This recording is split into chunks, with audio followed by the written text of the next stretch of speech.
మొదటగా ఈ అవకాశాన్ని కల్పించినటువంటి తండ్రి అయినటువంటి దేవునికి హృదయపూర్వకంగా కృతజ్ఞతాస్తుతులు తెలియజేస్తుంటున్నాము. ఎంతో ఆసక్తిగా ఆత్మతో సత్యముతో ఆరాధించుటకు కూడి వచ్చిన మీకు అందరికీ ప్రభువైన యేసుక్రీస్తు నామములో వందనములు తెలియజేసుకుంటూ కొద్ది నిమిషాల పాటు మనము దేవుని వాక్యాన్ని మనం నేర్చుకుందాం. మనము పోయిన వారం నేర్చుకున్నటువంటి వాక్య భాగం ఏంటంటే, క్రీస్తుకు మనము దాసులుగా ఉండాలంటే దేవుని చిత్తాన్ని నెరవేర్చాలి అనే విషయాన్ని మనం నేర్చుకున్నాం. అయితే ఈ వారం కూడా మనము దేవుని చిత్తాన్ని ఎందుకు నెరవేర్చాలనే విషయాన్ని మనం నేర్చుకోబోతున్నాం. పిల్లలు, దేవుని చిత్తాన్ని నెరవేర్చాలి, నిజం. దేవుని చిత్తాన్ని మనం ఎందుకు నెరవేర్చాలి నాడు చాలా మందికి అర్థం కావడం లేదు. నేను దేవుని చిత్తాన్ని ఎందుకు నెరవేర్చాలి? కుటుంబంలో తల్లిదండ్రులు ఉన్నారనుకోండి, ఆ తల్లిదండ్రులని వాళ్ళ యొక్క చిత్తాన్ని బిడ్డలు ఎందుకు నెరవేర్చాలంటే, చాలా మంది కూడా చూడండి, బిడ్డలు తల్లిదండ్రుల్ని ఇష్టం వచ్చినట్టు మాట్లాడుతూ ఉంటారు. అలా మాట్లాడుతున్నప్పుడు పెద్దలుగా ఉంటారు కదా, వాళ్ళందరూ ఏమంటూ ఉంటారు, మిమ్మల్ని కన్నటువంటి తల్లిదండ్రులురా, మిమ్మల్ని కన్నారు, 9 నెలలు మోసింది మీ అమ్మ, కొంచెమన్నా జ్ఞానం ఉందా అంటూ ఉంటారు. చూసారా మీరు? నవ్వడం కాదు, మనం కూడా ఒకసారి ఆ విధంగానే మాట్లాడుతూ ఉంటాం. అంటే మనం ఏం నేర్చుకోవడానికి ముందుకు వస్తున్నామంటే, దేవుని చిత్తాన్ని నేనెందుకు నెరవేర్చాలనేది మనకు మనం ప్రశ్న వేసుకున్నాం అనుకోండి, మనం నెరవేర్చగలుగుతున్నామా లేదా అనేది మనకి ప్రశ్నగా మిగిలిపోద్ది. పిల్లలు, కుటుంబంలో బిడ్డలు తల్లిదండ్రుల చిత్తాన్ని ఎందుకు నెరవేర్చాలంటే, వారు కష్టపడి కన్నారు కాబట్టి మొదటిది. రెండోది ఏంటంటే, కష్టపడి పెంచారు కాబట్టి రెండోది. మొదటిదండి, వాళ్ళు వీరిని రక్తం పంచుకొని పుట్టారు కాబట్టి. ఇంకా మీరు చూసినప్పుడు ఒక్కోసారి పనికి వెళ్తూ ఉంటారు. పనికి వెళ్తున్నప్పుడు చాలా మంది మీరు చూసినప్పుడు అందరూ ఏమన్నా తీసుకుని ఆ పని దగ్గర తింటూ ఉన్నారు అనుకోండి, కొంతమంది తినరు. ఏమంటారు, ఇది మా బిడ్డకండి, మా బిడ్డకి ఇది చాలా బాగా ఇష్టం అని అలాగే ఎత్తిపెట్టి తీసుకొచ్చి బిడ్డలకు పెడుతూ ఉంటారు. చూసారా మీరు? మీకు ఎవరు పెట్టారు? మీ తల్లిదండ్రులు ఆ విధంగా ఎత్తిపెట్టి, అది ఏదో చిన్న పదార్థం కూడా కావచ్చు, తినే పదార్థం ఏదైనా కావచ్చు, బిడ్డలో జ్ఞాపకం వచ్చినప్పుడు ఆ తల్లిదండ్రులు మనస్ఫూర్తిగా తినలేరు. పిల్లలు ఏం చేస్తారు, వాళ్ళు అలాగే తీసుకొచ్చి పెట్టినటువంటి రోజులు ఉన్నాయి. ఇది వరకు పాత రోజుల్లో మనం చూసినప్పుడు ఒక 20-30 సంవత్సరాలు వెనక్కి వెళ్ళినప్పుడు భోజన పదార్థం కూడా చాలా తక్కువగా చిక్కేది, చాలా కష్టమైనటువంటి పరిస్థితులు ఉండేది మనకి. అలాంటప్పుడు మీరు చూసినప్పుడు తల్లిదండ్రులు కడుపులు మార్చుకొని బిడ్డలకు పెట్టినటువంటి రోజులు ఉన్నాయా లేవా? ఒక 20-25-30 సంవత్సరాలు వెనక్కి వెళ్ళారనుకోండి, అప్పుడు చాలా కష్టంగా ఉండేది పిల్లలు. ఆ కష్టకాలంలో తల్లిదండ్రులు ఏం చేసేవాళ్ళు అంటే, తక్కువగా తినేవాళ్ళు ఆహారం, ఒక్కొక్కరు మానేసేవాళ్ళు. ఎందుకు? అప్పుడు బిడ్డల సంఖ్య ఏ విధంగా ఉండేదంటే, ఒక 30, 25, ఒక 40 సంవత్సరాలు వెనక్కి వెళ్ళామనుకోండి, ఒక కుటుంబంలో 4, 5, 6 ఆ విధంగా బిడ్డలు ఉండేవాళ్ళు. ఉన్నప్పుడు ఈ తల్లిదండ్రులు ఏం చేసేవాళ్ళు, అందరూ భోజనం చేసిన తర్వాత వీళ్ళు తినేవాళ్ళు. ఉంటే తినేవాళ్ళు, లేకుంటే కడుపులు మార్చుకుని ఆ విధంగానే పడుకునేవాళ్ళు. అంటే ఈ బిడ్డలకి ఏ విధంగా చూసుకోవాలి అనేది తల్లిదండ్రులు ఏం చేస్తున్నారు, ప్రతి విషయంలో గమనిస్తూ ఉన్నారు పిల్లలు. అయితే ఇక్కడ మనం చూసినప్పుడు పరలోకంలో ఉన్నటువంటి దేవుడు భూమి మీద మనకి పంపించిన తర్వాత మనము ఆయన చిత్తాన్ని ఎందుకు నెరవేర్చాలంటే, ఒక వాక్య భాగాన్ని చూసి మనం ముందుకు వెళ్ళిపోదాం. ఆదికాండం 1వ అధ్యాయము 26వ వచనం మనం చూసినప్పుడు దేవుని వాక్యం ఏ రీతిగా తెలియపరుస్తూ ఉంటుంది. ఆదికాండం 1వ అధ్యాయము 26వ వచనం, దేవుడు మన స్వరూపమందు మన పోలిక చొప్పున నరులను చేద్దుము. ఎందుకు దేవుని చిత్తాన్ని మనము ఈ భూమి మీద నెరవేర్చాలంటే, ఆయన స్వరూపములో ఆయన పోలికగా మనల్ని చేసుకున్నాడు కాబట్టి.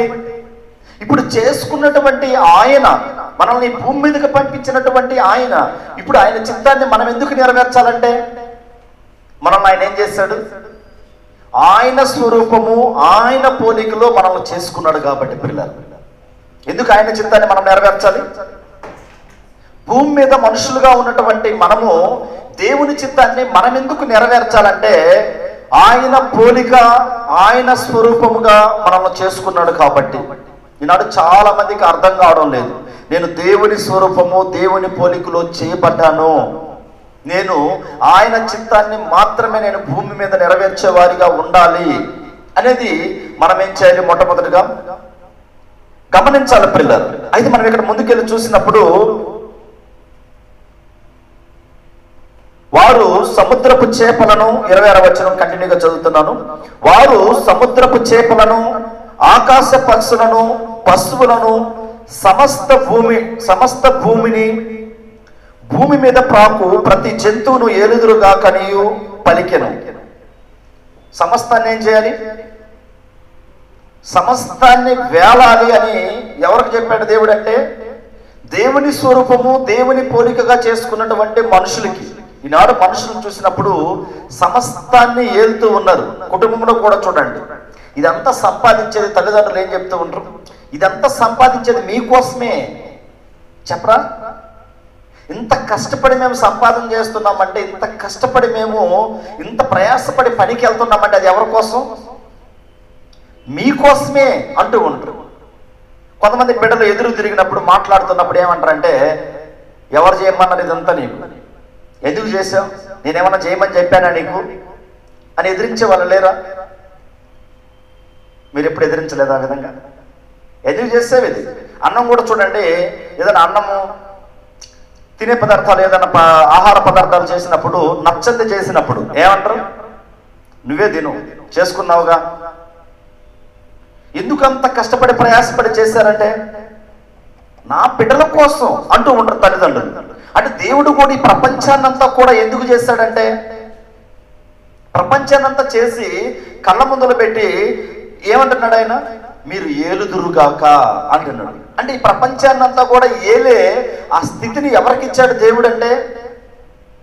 దేవుని స్వరూపము, దేవుని పోలికగా చేసుకున్నటువంటి మనకిచ్చాడు. మీరు ప్రపంచంలో చూసినప్పుడు చాలా జీవరాశులు ఉన్నాయి, విలువ కలిగినటువంటి వడ్డీరాలు ఉన్నాయి, చాలా చాలా ఉన్నాయి, ప్రాణం కలిగినటువంటి జీవులు. వాటన్నిటిని కూడా వేలటానికి ఒక్క మనిషికి మాత్రమే దేవుడు అధికారం ఇచ్చాడు పిల్లలు. అంతేనా? చూడండి, మనిషి ఒక ఏనుగు దగ్గరికి వెళ్ళి నిలబడాడు అనుకోండి, ఎంత ఉంటాడు? ఏనుగులు ఒక పావు భాగం ఉంటాడా మనిషి?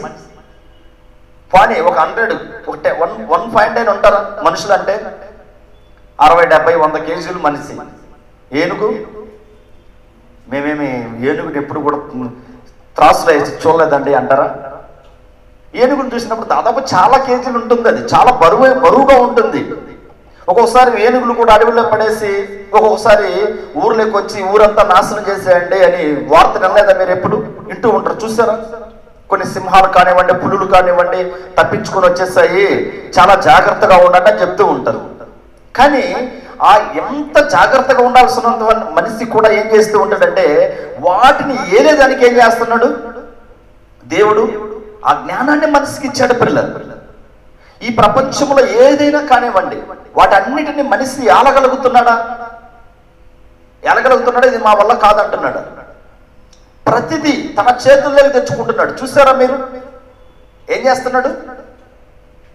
మనుషులు ఏం చేస్తున్నారంటే, ప్రపంచంలో ఉన్నటువంటిది అది ఏదైనా సరే దాని మీదకి వెళ్ళి ప్రయోగం చేయగలుగుతున్నారు. దాదాపుగా చంద్రుడి మీదకి వెళ్ళినటువంటి వారు కూడా ఉన్నారు, లేరా?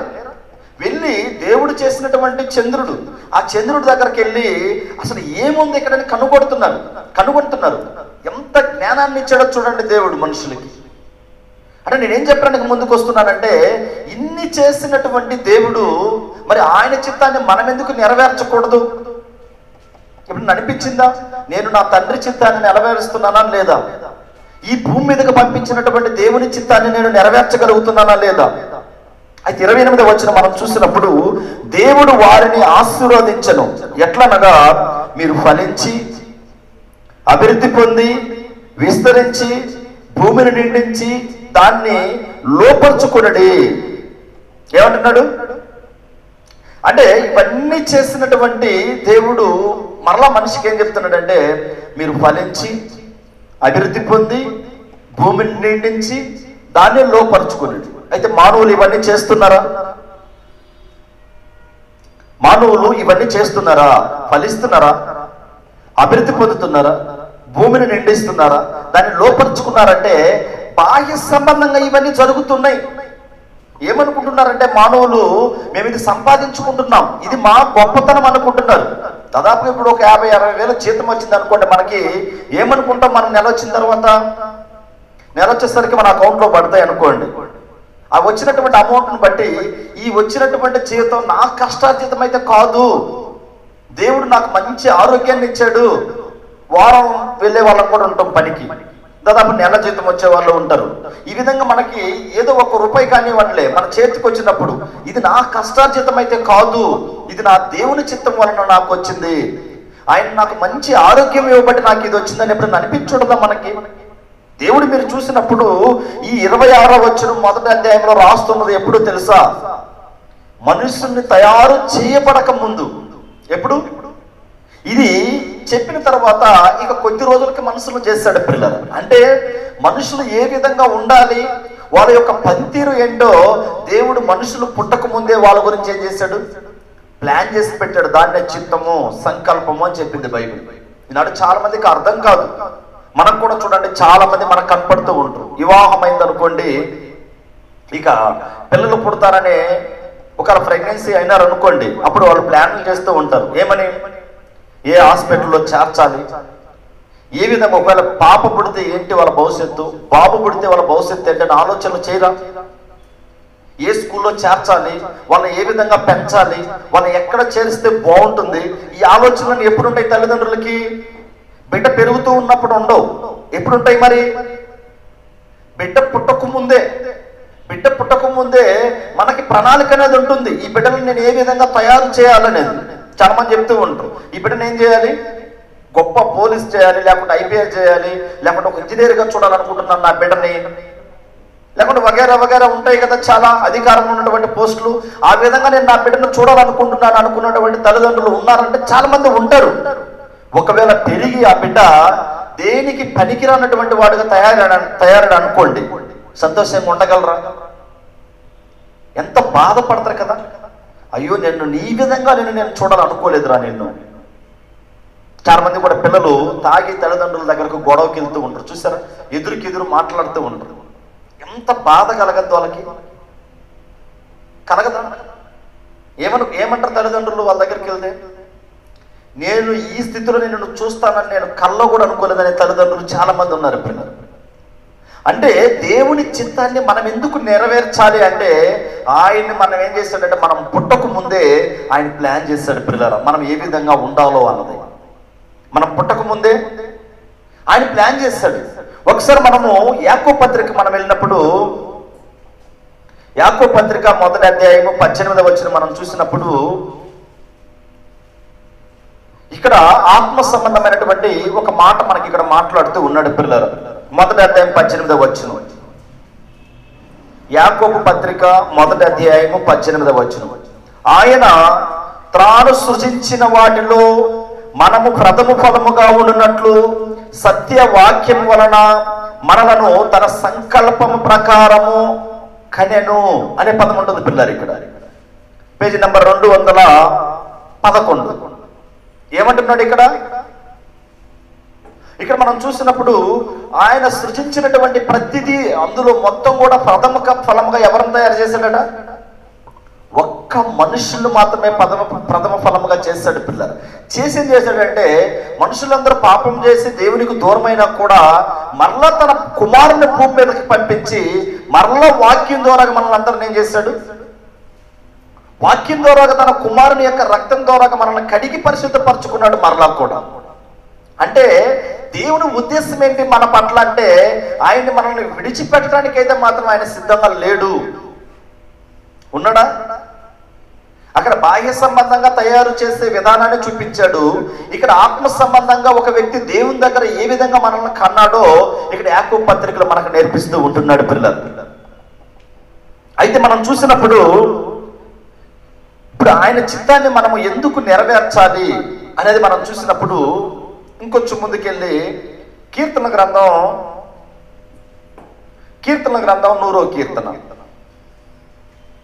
100వ కీర్తన 3వ వచనం మనం చూసినప్పుడు పేజీ నెంబర్ 504 కీర్తనల గ్రంథం 100వ కీర్తన 3వ వచనం. యెహోవాయే దేవుడని తెలుసుకొనుడి, ఆయనే మనలను పుట్టించును, మనము ఆయన వారము. ఎందుకు మనము దేవుని చిత్తాన్ని నెరవేర్చాలి?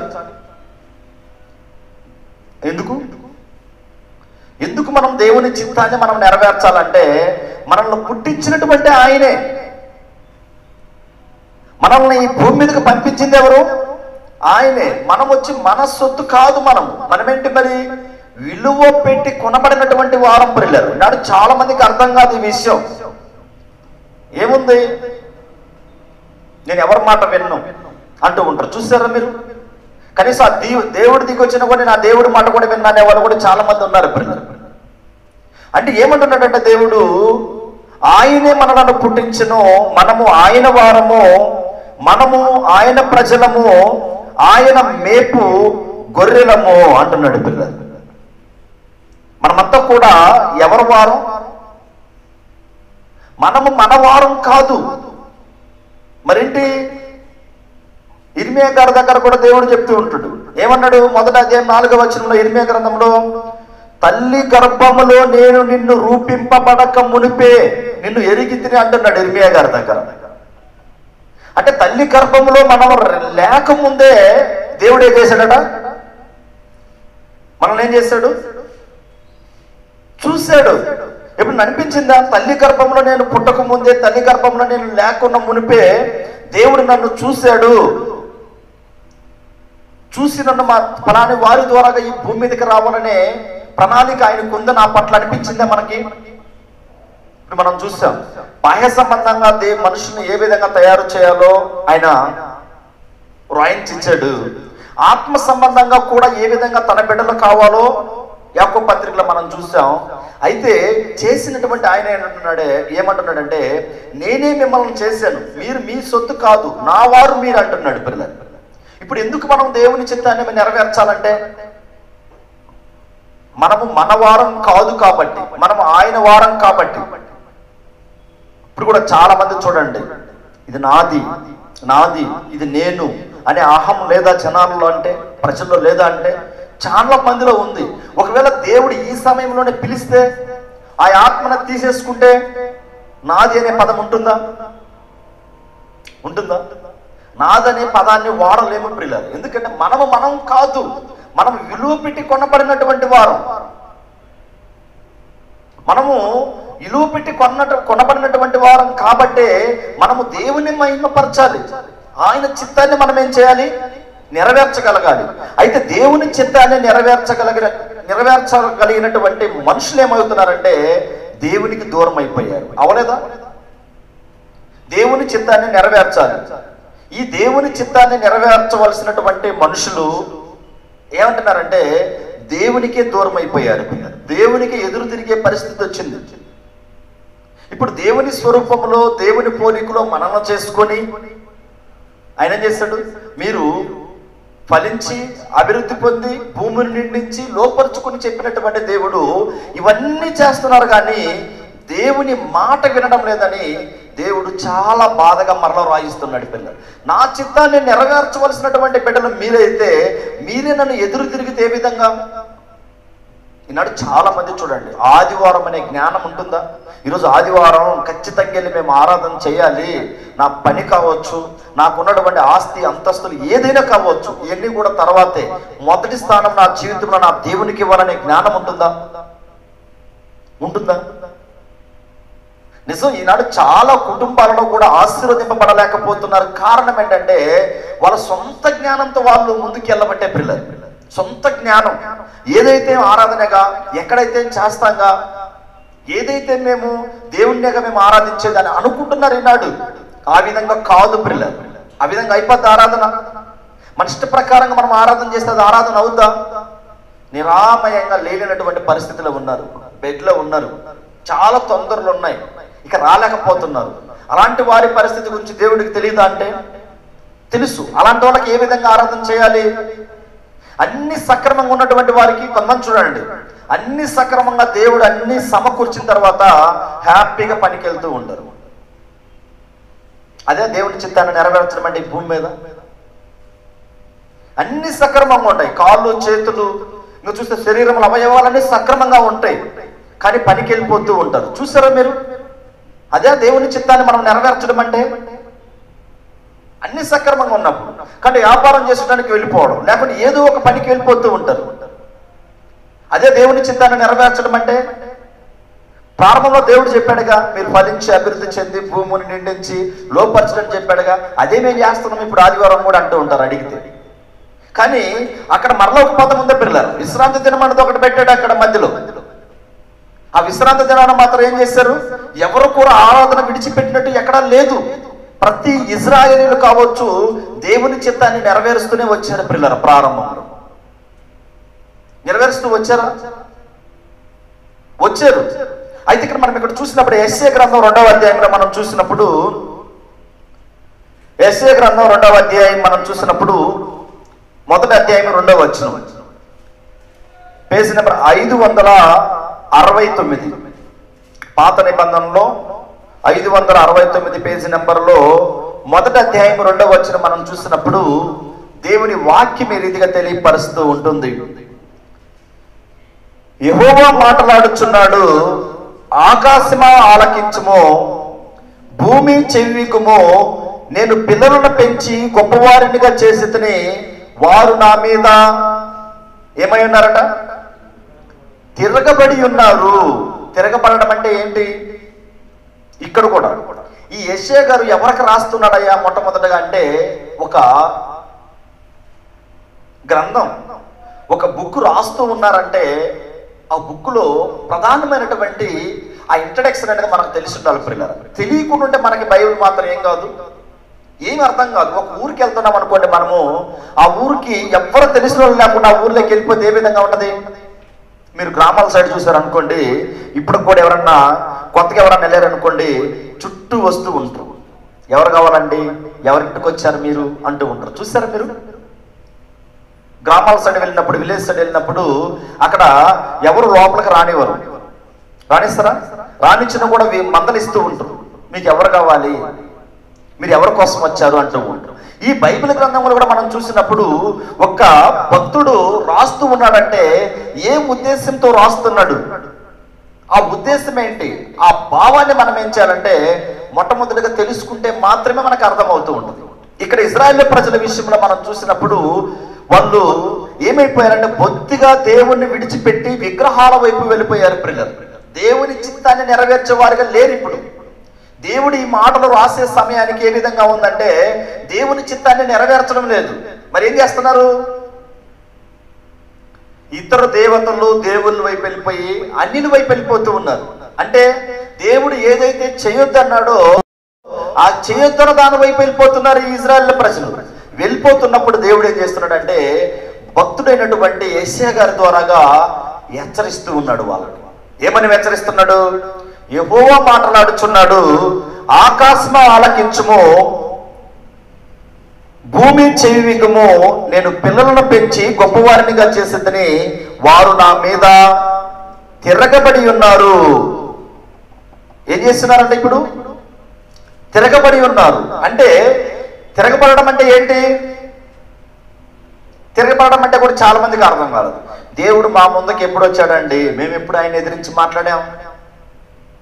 దేవుడు మాకెప్పుడు కనపడ్డాడు, మేము ఎప్పుడు ఆయన్ని ఎదిరించి మాట్లాడాం? మేము ఏ రోజు కూడా అలా మాట్లాడిన రోజులు లేవే అంటూ ఉంటాం. కానీ ఈరోజు ఆరాధన దినం కదా, ఆయన ఏం చేయాలి? మరి మనము ఆత్మతో సత్యంతో ఆరాధించాలి. హ్యాపీగా మనం ఏం చేస్తూ ఉంటాం? వివాహాలకి వెళ్ళడం, లేకుంటే ఎక్కడైనా టూర్లకి వెళ్ళడం, లేకుంటే హ్యాపీగా పనికి వెళ్ళిపోవడం, దాన్నే వ్యతిరేకించడం అని చెప్పారు. అంటే దేవుని మాట వినకుండా ఆయన మాటని ఆజ్ఞ అతిక్రమించడం ఏమవుతుంటది? దేవుని తిరస్కరించిన వారిగా మనం ఉంటాం పిల్లలు. ఇక్కడ చూసినప్పుడు ఆకాశం ఆలకిస్తూ ఉంది, భూమి చెవిక్తూ ఉంది. కానీ ఇక్కడ వచ్చినటువంటి సమస్య ఏంటి? మనుషులు మాత్రం తిరుగుబాటు చేశారు. మీరు చూసినప్పుడు ఒక్కసారి పరిశీలన చేయండి. బయటికి వెళ్ళి ప్రారంభం నుంచి ఆకాశం ఉందా? మనుషులు చేసినప్పటి నుంచి ఆకాశం ఉందా? మనుషుల కన్నా ఆకాశాన్ని ముందు చేశాడు దేవుడు. మనుషుల కన్నా భూమిని ముందు చేశాడు. మనుషుల కన్నా ఈ పంచభూతాల ముందుగా చేశాడు దేవుడు. కానీ ఇవన్నీ కూడా ఏం చేస్తున్నాయట? ఆలకిస్తున్నాయి, చెవికి ఉన్నాయి. ఇప్పుడు తిరగబడింది ఎవరు? తిరగబడింది ఎవరు? మనుషులు ఎవరి మీద తిరగబడుతున్నారంటే సాక్షాత్తు దేవుని మీద తిరగబడుతున్నారు. అంటే తిరగబడడం అంటే ఏంటంటే ఇప్పుడు కూడా చాలా మందికి అర్థం కాదు. ఏంటంటే ఆయన చిత్తాన్ని మనం నెరవేర్చకపోవడమే భూమి మీద ఎప్పుడలేదు. ఆయన చిత్తాన్ని ఎప్పుడైతే మనం నెరవేర్చలేదో ఆటోమేటిక్గా, ఆయన మాట వినలేదో ఆటోమేటిక్గా మనం ఏమైపోయినట్టు? తిరగబడినట్టే. అయితే కింద మనం చూసినప్పుడు 3వ వచనం, ఎద్దు తన కామందు నెరుగును, గాడిద సొంతవాణి దొడ్డి తెలుసుకును, ఇజ్రాయేలులకు తెలివి లేదు, నా జనులు యోచింపరు. పాపిష్ట జనమా, దోషభరితమైన ప్రజలారా, దుష్ట సంతానమా, చెరుపు చేయి పిల్లలారా, మీకు శ్రమ. వారు యెహోవాను విసర్జించి ఉన్నారు, ఇజ్రాయేలు యొక్క పరిశుద్ధ దేవుని దూషించుదురు, ఆయనను విడిచి తొలగిపోయి ఉన్నారు. ఎలా ఉన్నారంట వీళ్ళ యొక్క పరిస్థితి? దేవుణ్ణి విడిచి తన ఇష్టానుసారంగా వాళ్ళు నడుచుకుంటూ ఉన్నారు పిల్లరా. అంటే దేవుని చిత్తాన్ని నెరవేర్చే బిడ్డలు ఇజ్రాయేల్ ప్రజలుగా మొదట్లో ఉన్నారు, కానీ మెల్లమెల్లగా ఏమైపోయారు? విడిచిపెట్టారు. ఈనాడు కూడా చూడండి, బాప్తిసం పొంది ఉంటారు, ప్రారంభం ఎలా ఉంటారు? ఒక్కో వారం కూడా అసలు అందరికన్నా ముందు వచ్చి ఉంటారు. ఇక పోమ 1 సంవత్సరం అయింది, 2 సంవత్సరాలు అయింది, 3 సంవత్సరాలు అయితే ఎప్పుడు వెళ్ళేదేలే, ఏముంది అక్కడ కొత్తగా అంటూ ఉంటారు. చూస్తారా మీరు? కానీ మనకన్నా ముందొచ్చి దేవుడు ఇక్కడ ఎదురు చూస్తారనే జ్ఞానం ఉంటుందా? ప్రారంభం ఎలా ఉంటుంది? బాప్తిసం తీసుకున్నప్పుడు జీవితం చాలా చక్కగా ఉంటుంది. ఈ ఇజ్రాయేల్ ప్రజలు కూడా అంతే. ప్రారంభంలో ఏ విధంగా ఉన్నారంటే చాలా చక్కగా ఉన్నారు. దేవునికి ఇచ్చే విషయంలో కానివ్వండి, దేవుణ్ణి ఆరాధన చేసే విషయంలో కానివ్వండి, వీటన్నిటిలో చాలా బాగున్నారు. కానీ చివరికి వచ్చాక వీళ్ళ పరిస్థితి ఏమైపోయిందంటే భ్రష్టు పట్టిపోయింది పిల్లలు.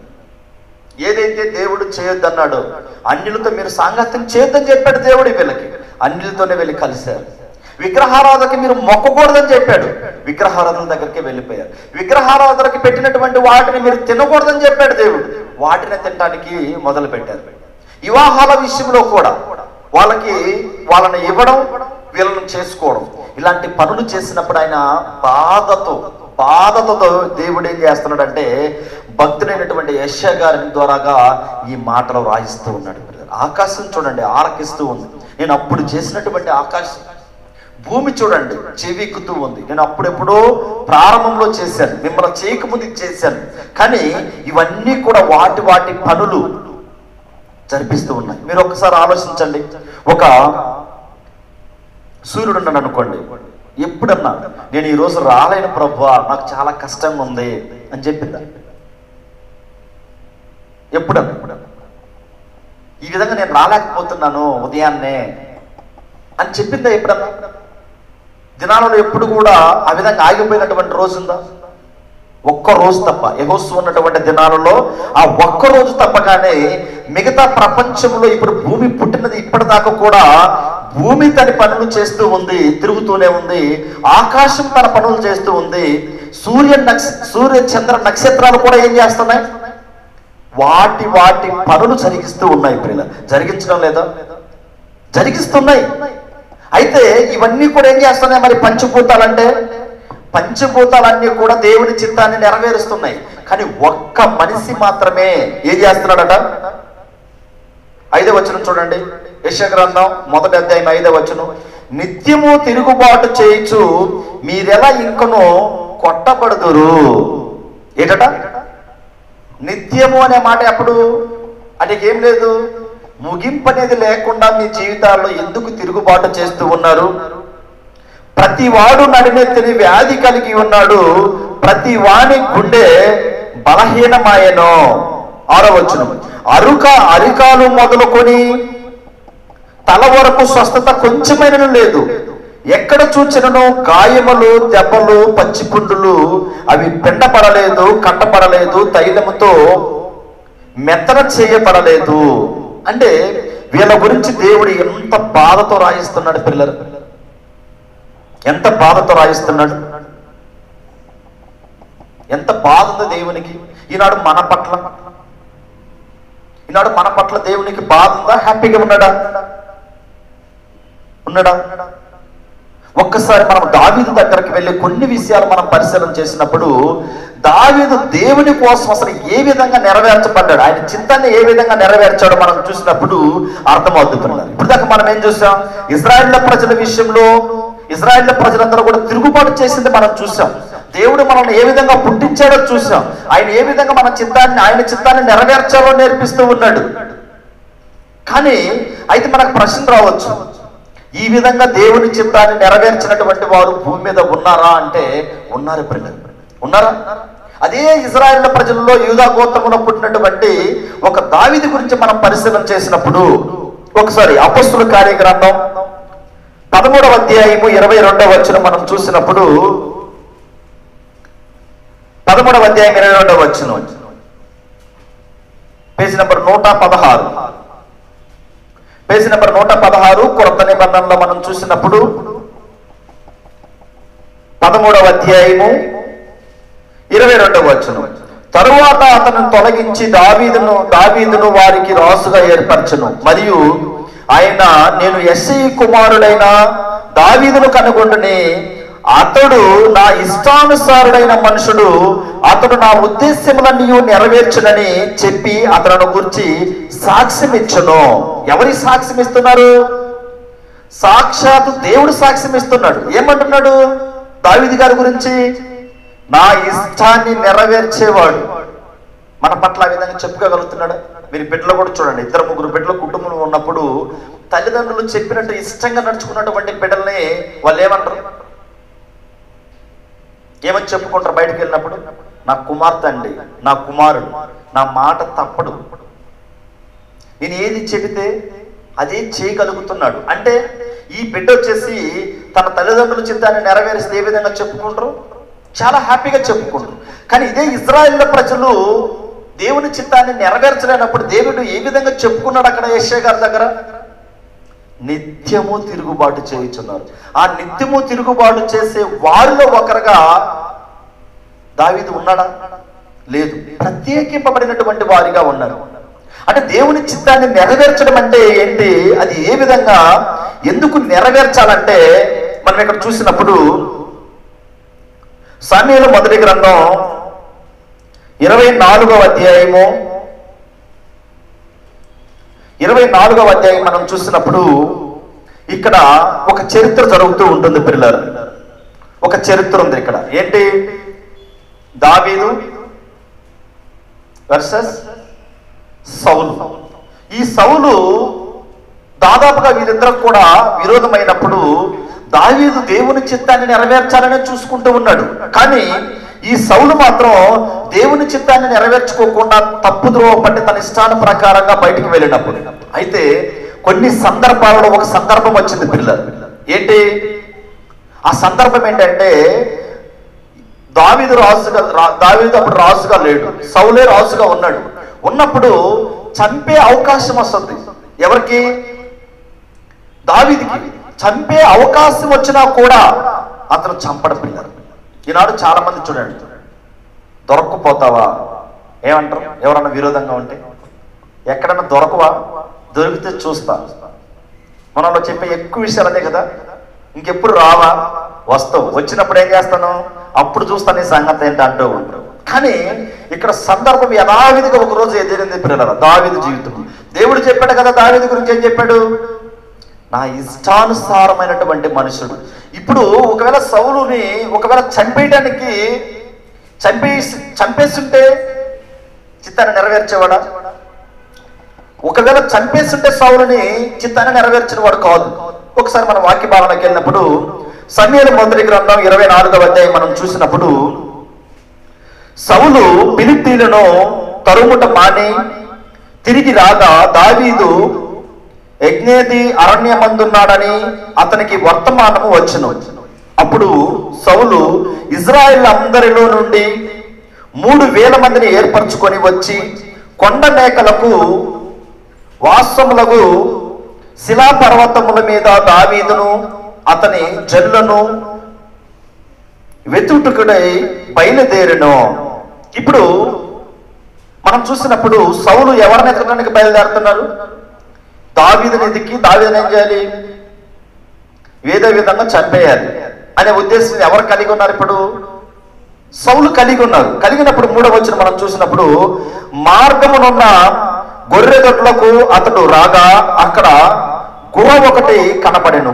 అందులో సౌలు శంకనావర్తికి పోగా దావీదును అతని జనులను ఆ గుహ లోపలి భాగంలో ఉండిరి కనుక దావీదు జనులు, ఇదిగో నీ దృష్టికి ఏది మంచిదో అది నీవు అతనికి చేయనట్లు నీ శత్రువులు నీ చేతికి అప్పగింతునని యెహోవా నీతో చెప్పిన దినము వచ్చినని అతనితో అనగా దావీదు లేచి వచ్చి సౌలునకు తెలియకుండా అతని పై వస్త్రపు చెంగును కోసెను.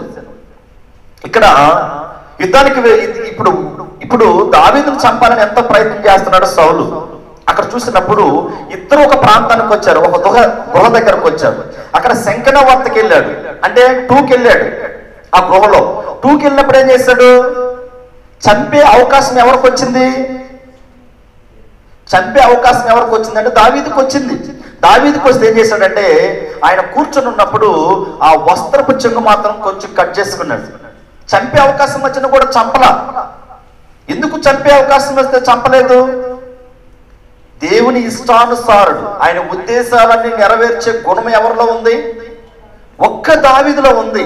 అయితే మనం ఇక్కడ చూసినప్పుడు 5వ వచనం, సౌలు ప్రయోస్త్రమును తాను కోసినని దావీదు మనస్సునొచ్చి, ఇతడు యెహోవా చేత అభిషేకము నొందిన వాడు కనుక యెహోవా చేత అభిషిక్తుడైన నా ప్రభువునకు నేను ఈ కార్యము చేయను, యెహోవాను బట్టి అతనిని నేను చంపను అని తన జనులతో చెప్పాను.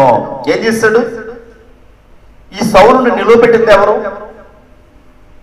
సౌలును నిలువబెట్టింది ఎవరంటే సమూయేలే. గాని సమూయేలు దేవునితో మాట్లాడించి రాజుగా ఎన్నుకున్నది ఎవరినంటే సౌలుని. దేవుని చేతతో అభిషేకం పొందినటువంటి అతనిని అవకాశం వచ్చినా కూడా చంపడానికి ముందుకెళ్ళాడా? ఈనాడు చూడండి, చాలా మంది బాప్టిజం తీసుకుని ఉంటారు. బాప్టిజం తీసుకున్నా కూడా కష్టం వచ్చినప్పుడు ఒక్కొక్కరు నవ్వుతూ ఉంటారు, మరొకరిని చూసి. నవరా కావాలి, ఆ విధంగానే కావాలి అంటూ ఉంటారు. చూసారు మీరు? ఈ విధంగా అయితేనే వీళ్ళు ఏం చేస్తారు? మాట వింటరు, లేకుంటే మాట వినరు. వీళ్ళకి ఈ విధంగానే జరగాలని శాపాలు పెడుతూ ఉంటారు. చూసారా మీరు? వాళ్ళు కొనుక్కుంటూ ఉంటారు. కానీ ఇక్కడ చంపే అవకాశం వచ్చినా కూడా ఎవరికి? దావీదుకి. సౌలు చంపే అవకాశం వచ్చిందా? మన భాషలో చెప్పాలంటే బాత్రూమ్ వెళ్ళాడు, శంకనావర్తకి వెళ్ళాడు, 2కి వెళ్ళాడు. 2కి వెళ్ళేటప్పుడు చంపే అవకాశం వచ్చిందా దావీదుకి? చంపకూడదు. ఆయనకి పాఠాన్ని నేర్పడానికి ఏం చేశాడు దావీదు? అతని పైన ఉన్నటువంటి వస్త్రపు చెంగును కొంచెం కట్ చేసుకున్నాడు. ఇదిగో ఈ వస్త్రపు చెంగునే కట్ చేసినటువంటి నిన్ను చంపలేనా? అవకాశం వచ్చింది సౌలు, నేను చంపడానికి ముందుకు వెళ్ళలా. ఎందుకు? నువ్వు దేవుని చేత ఎన్నుకొనబడినటువంటి వాడు, రాజు. నువ్వు నీ మనస్సు మార్చుకొని ఒక పాఠాన్ని అక్కడ నేర్పిస్తూ ఉన్నాడు పిల్లలు. నీవు దేవుని చిత్తాన్ని నెరవేర్చాలనుకుంటున్నటువంటి నువ్వు, నెరవేర్చవలసినటువంటి స్థితిలో ఉన్నటువంటి నీవు నీ ఇష్ట ప్రకారంగా నువ్వు నడుచుకుంటూ ఉన్నావు. ఒక్కసారి జ్ఞాపకం తెచ్చుకో అని చెప్పి ఆ వస్త్రపు చెంగుని ఏం చేశాడు? చూపించాడు. 7వ వచనం చూసినప్పుడు ఈ మాటలో చెప్పి దావీదు తన జనులను అడ్డగించి సౌలు మీదకి పోనీయక వారిని ఆపెను. తరువాత సౌలు లేచి గృహలో నుండి బయలు వెళ్ళి మార్గమున పోయిను. అప్పుడు దావీదు 8వ వచనం, అప్పుడు దావీదు లేచి గృహలో నుండి బయలు వెళ్ళి నా ఏలినవాడా రాజా అని సౌలు వెనుక నుండి కేకవేయగా సౌలు వెనుక చూసెను. దావీదు నేల సాష్టాంగపడి నమస్కారము చేసి సౌలుతో ఇట్లనెను, దావీదు నీకు కీడు చేయని ఉద్దేశించుచున్నాడని జనులు చెప్పిన మాటలు నీవెందుకు వినుచున్నావు? దావీదు గురించి ఏమనుకుంటున్నాడు సౌలు అంటే? చాలా తప్పుగా అనుకుంటున్నాడు. దావీదు నన్ను చంపడానికి వస్తున్నాడని సౌలు అనుకుంటున్నాడు. కానీ ఈయనేమంటున్నాడు? నీవెందుకు నీ జనాల మాటలు ఎందుకు వింటున్నావు? ఈనాడు కూడా అంతే కదా. ఎవరన్నా ఒక మాట అన్నారు అనుకోండి, ఇది తీసుకెళ్ళి 2గా చెప్తారట. అంతేనా జరిగేది? ఇదిగో పలానా నేను అన్నది అని చెప్పారు అనుకోండి, ఇంకొంచెం దాంట్లో ఇంకొక మాట అయ్యేది చెప్పినప్పుడు వాళ్ళకి ఇంకా పగ ఎక్కువ అవుతూ ఉంటుంది. కానీ అక్కడ ఉన్నటువంటి సౌలు దగ్గర ఉన్నటువంటి జనాలందరూ కూడా ఏం చెప్పారంటే, ఇదిగో నిన్ను చంపడానికి దావీదు వస్తున్నాడు అని చెప్పినప్పుడు ఇంకా భయం ఎక్కువ జనాలను తీసుకుని వచ్చేసాడు పిల్లలు. చెప్పే మాటలు అనేవి ఏది ఏ విధంగా ఉంటుందో స్ట్రైట్గా మనం కూడా చెప్పగలగాలి ఈనాడు. చెప్పకుంటే ఇంకొకటి ఎక్స్ట్రాగా చెప్తూ ఉంటారు. చూసారా మీరు? ఇప్పుడు స్ట్రైట్గా కనపడ్డారు వాళ్ళు ఇద్దరు. ఎవరెవరు ఎదురుపడ్డారు? ఎవరెవరు? దావీదు కావచ్చు, సౌలు కావచ్చు. స్ట్రైట్గా ఎదురుపడినప్పుడు ఆయన అంటున్నాడు, నువ్వేళ నీ మనస్సులో మాటలు వింటారు అన్నప్పుడు ఇక్కడ మనం చూసిన 10వ వచనం, ఆలోచించుము, ఈ దినమున యెహోవా నిన్ను ఎలాగు గుహలో నా చేతికి అప్పగించునో అది నీకు కళ్ళారా చూచితివే. కొందరు నిన్ను చంపుమని నాతో చెప్పినను నేను నీ యందు కనికరించి, ఇతడు యెహోవా చేత అభిషేకమునొందిన వాడు కనుక నా ఏలిన వాడిని చంపనని నేను చెప్పితేనే. ఏమంటున్నాడు ఇక్కడ? నా చేతిలో నువ్వు చిక్కావు.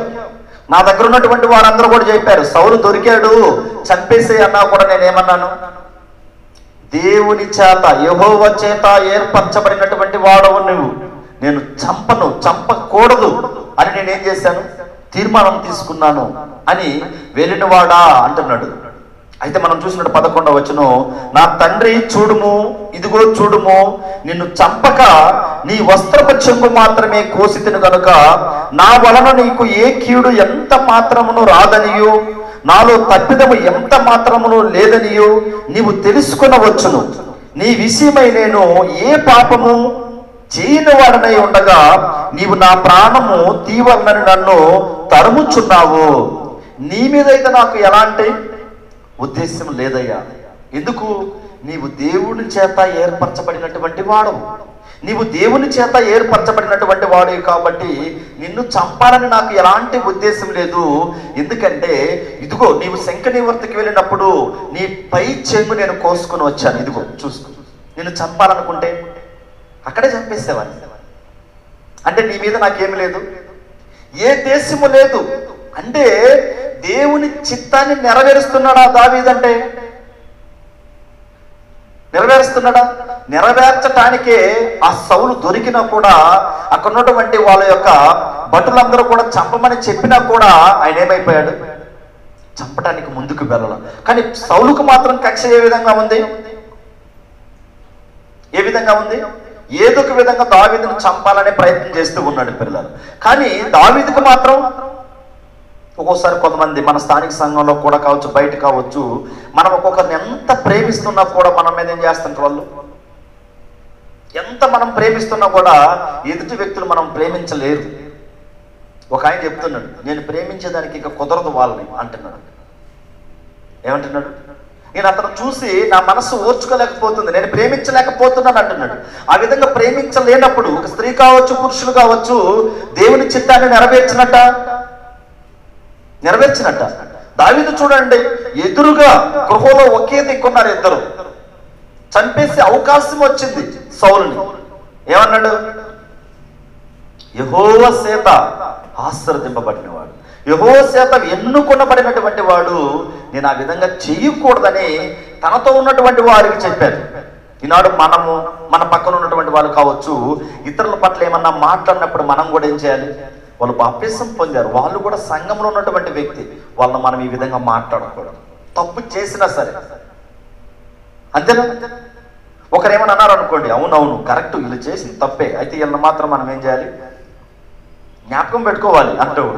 కానీ ఆ విధంగా ఉండకూడదు పిల్లలు. ఆ విధంగా ఉండకూడదు అనేది మనకి ఈ పాఠాన్ని నేర్పిస్తూ ఉంటుంది. అది 12వ వచనం చూసినప్పుడు, మొదటి సమూయేలు గ్రంథం 24వ అధ్యాయం 12వ వచనం, నీకును నాకును మధ్య యెహోవా న్యాయము తీర్చును, యెహోవా నా విషయమై పగ తీర్చును గాని నేను నిన్ను చంపను. ఏం చేయండి? నేను నిన్ను డైరెక్ట్ గా స్ట్రైట్ గా సౌలుతో మాట్లాడుతున్నారు. ఎవరైతే చంపటానికి అందరిని శిష్యులను పెట్టుకొని తిరుగుతూ ఉన్నాడు సౌలు, అదే సౌలు ఎదుట నిలబడి ఏం మాటలు మాట్లాడుతున్నాడు? నీకు నాకు దేవుడే తీర్పు తీరుస్తాడయ్యా, అయితే నేను మాత్రం నేనేం చేయను, చంపను, నువ్వు భయపడవద్దు అంటున్నాడు. అయితే 17వ వచనం మనం చూసినప్పుడు దావీదుతో ఇట్లా, నేను యెహోవా నన్ను నీ చేతికి అప్పగింపగా నన్ను చంపక విడిచినందుకు ఈ దినమున నీవు నా అపకారమునకు ఉపకారము చేసిన వాడిపై నా ఎడల నీకున్న ఉపకారార్థ బుద్ధిని వెల్లడి చేసేదివి కనుక నీవు నాకంటే నీతిపరుడవు. ఏమంటున్నాడు? ఒక్కసారి సౌలు ఎంత పశ్చాత్తాపడ్డాడు దావీదు పట్ల, ఎంత పశ్చాత్తాపడ్డాడు. ఏమంటున్నాడు? నీవు నాకంటే నీతిపరుడు. ఒక్కొక్కసారి మనం కూడా స్థానిక సంఘంలో ఒకరికొకరు గొడవ పడినప్పుడు, ఎదురు పడినప్పుడు, ఒకరితో ఒకరు మాట్లాడుకున్నప్పుడు కూడా ఏం చేయాలి? దేవుని చిత్తాన్ని మనము నెరవేర్చే వారిగా ఉండాలంటే క్షమించడానికి ముందుకు వెళ్ళాలి. ఇక్కడ సరేలే పోతే పాని, మనమే కదా, నేనే కదా ఒక మాట అన్నా, నన్ను క్షమించే అన్నప్పుడు ఆ క్షమించే గుణము మనం కలిగి ఉండాలి. ఉంటుందా వంటి గుణం? చాలా మంది చెప్తూ ఉంటారు, ఆయనను చూస్తే నాకు అవడం లేదు, ఆయన చూస్తే నాకు అవడం లేదు, నాకు ఎదురు రాకూడదు ఇల్లు అంటూ ఉంటారు. చూసారా మీరు? ఆ విధంగా ఉంటే దేవుని చిత్తాన్ని నెరవేర్చినట్ట. ఒక్కొక్కరు ఎదురు పడినా కూడా వందనాలు చెప్పరు, మాట్లాడుకోరు, కఠినంగా ఉండరు పిల్లలు. అలా కఠినంగా ఉన్నప్పుడు మనం దేవుని చిత్తాన్ని నెరవేర్చే వాళ్ళమా? లేదా ఆ విధంగా ఇప్పుడు మనం చూసినప్పుడు ప్రాణాలు తీసే స్థితిలో వచ్చినా కూడా దావీదేమన్నాడు? నేను చంపనయ్యా, నిన్ను నా ఏలినవాడ, నేను చంపను. ఎందుకంటే నీవు దేవుని చేత అభిషేకం నొందినటువంటి వాడు. ఎవరు నువ్వు? దేవుని చేత అభిషేకం నొందినటువంటి వాడు. ఈనాడు మనం కూడా పిల్లలు, ఒక బాప్తిసం పొందినటువంటి స్త్రీ కావచ్చు, పురుషులు కావచ్చు, మనము కూడా ఏం చేయాలి? ఆయన చిత్తాన్ని నెరవేర్చాలి. ఎందుకు నెరవేర్చాలంటే తన కుమారుణ్ణి లోకానికి పంపించి మనము చేసినటువంటి పాపాలన్నీ కూడా ఆయన మీదేసి మనల్ని కనికరించాడు కాబట్టి.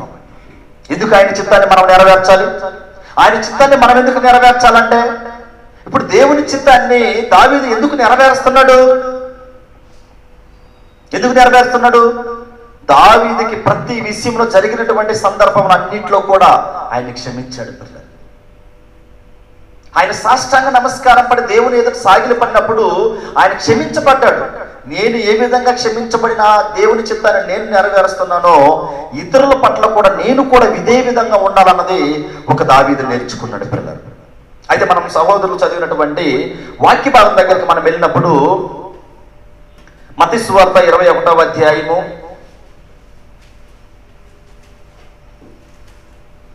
28వ వచనం మనం చూసినప్పుడు దేవుని వాక్యం ఏ రీతిగా తెలియపరుస్తూ ఉంటుంది.